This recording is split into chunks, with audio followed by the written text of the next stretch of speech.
Have you been having strange dreams lately?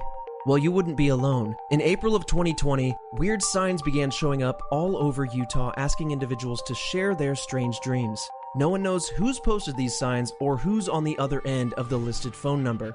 So why don't we put on our smiles, tuck ourselves into bed, and call the number for the Happy Valley Dream Survey. Welcome to Red Web.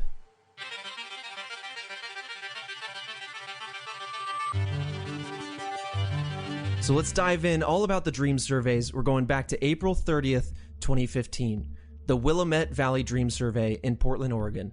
So these signs started to be posted all over the town, and they've been posted ever since, all the way up until as recent as last year. On the sign, it gives a phone number that is still active, and you can call that phone number, but I would like to read the sign for you. They just seem like normal printer sheets posted around town, and it says, "Have you been having strange dreams? The Willamette Valley Dream Survey is investigating a recent spike in bizarre, unexplainable dreams. If you have been experiencing any unusual dream activity, you can help by reporting a summary." And then it says, please call the phone number with a description of your dream. And it lists a phone number. I'm actually going to call it right now so you can hear what the voice message sounds like.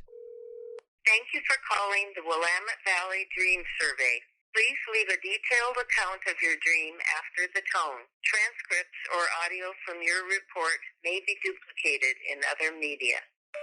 So people kept researching this number, and they also found that it was linked to FUTEL, which is a non-profit organization based in Portland that promotes the use of public telephones. It's essentially free payphones around the city. The way that people found out about this is that a post was made on Reddit the same day, April 30th, 2015. Coincidentally, there was also an article published in the Oregonian that day highlighting these survey posters.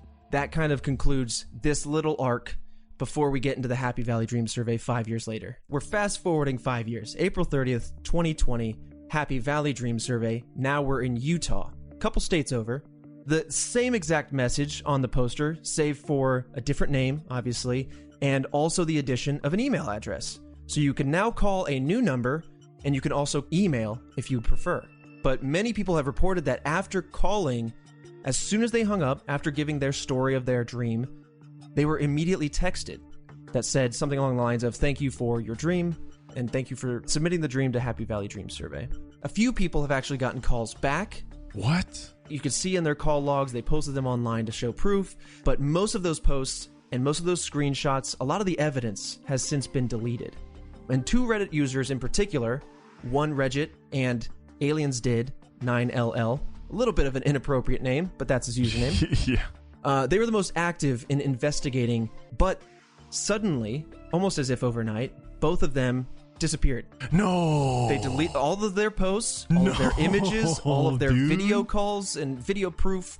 All of them disappeared, and their Reddit accounts were also deleted. Many people had different responses when it came to text. One person in particular, a Reddit user named Systems11, received a text message saying that they were not in the appropriate region in which to join the survey, which is interesting. And then other people got responses back. Typically, what was responded to those individuals was, "I'm sorry, my responses are limited. You must ask the right questions." No. Two individuals finally did get a response. However, they did not ask the same question. One individual asked a slurry of questions all in a row, just trying to say which of these is the right question. And another individual literally just asked, "Well, what is the right question?" Both of these individuals got a text response back at some point after that, saying that is the right question. And then it followed up with 9 go A, 5 jeet. And people actually had found this out prior, that this 9 go A portion of this phrase was translated into Septanum, which is Haitian Creole for September. Well, don't tell me well. People started to align two different things. And so that's where we enter September 5 Survivor, which is a Reddit user of that name. So they made posts and comments across all these different subreddits, all claiming to be afraid of the day September 5th, 2020. Their claims said things like bad things would happen on that day, said that people need to stay safe and stay inside on that day, that the day would last a full 24 hours and not the normal 23 hours and 56 minutes. They claimed that a secret organization is behind everything.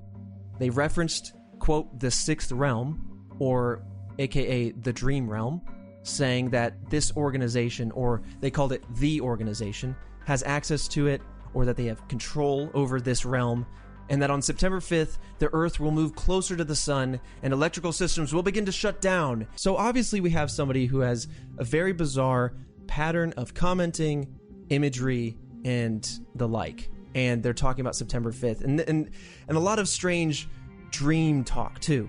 Often featuring, quote, the man in blue flames, or the boy in orange, or the old man in purple, or a long green hallway.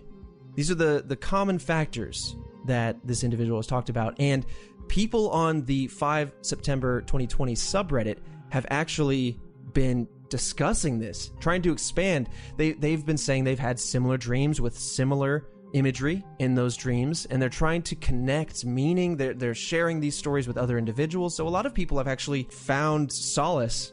But that leaves us with a couple questions, like, are these two connected? Because both are heavily involving dreams. The one text back from Happy Valley Dream Survey seemed to indicate September 5th was important, but other than all that, there's no real evidence connecting everything. So that is the story of the Happy Valley Dream Survey. If you want those wild theories and much more detail, including detail about how we were contacted, listen to our episode on Red Web, wherever you listen to podcasts.